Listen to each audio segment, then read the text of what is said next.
আসসালামু আলাইকুম রহমতুল্লাহ। আজকে আপনাদের সামনে আরেকটি ছোট্ট ভিডিও নিয়ে এসেছি অনেকদিন পর।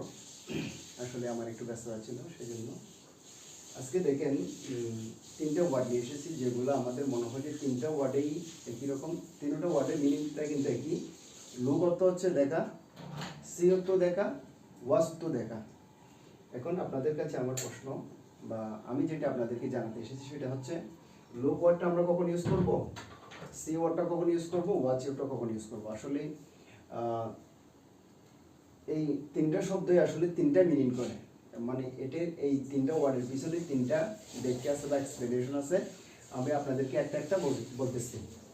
প্রথমত যদি আসি লুক, আসলে লুক মানে হচ্ছে দেখা।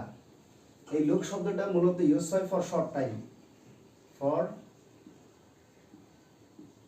শর্ট টাইম, মানে শর্ট টাইম বলতে লুক হচ্ছে খুব অল্প সময়ের জন্য যখন আমরা দেখি। Two turn your ice toward something, এটা হচ্ছে অর্থাৎ আপনার মাথাকে বা আপনার চোখকে ঘুরানো কোনো কিছুর জন্য হঠাৎ করে, এই জন্যই হচ্ছে আপনার লুকটা ব্যবহার করবেন। যেমন কি যদি আপনাকে বলি লুক এট দ্য বুক, তাহলে আপনি বলতে পারেন লুক এট দ্য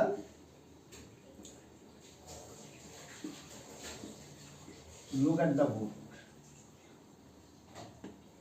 এটাই হচ্ছে মিন করে to turn your eyes towards something, অথবা to direct your eyes intentionally, মানে মনোযোগের সাথে আপনি কোনো কিছুর দিকে তাকালেন, তখনই আপনি লুক শব্দটা ইউজ করতে পারবেন।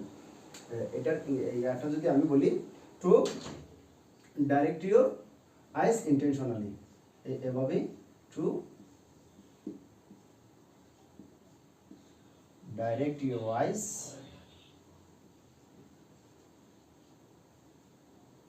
intentionally.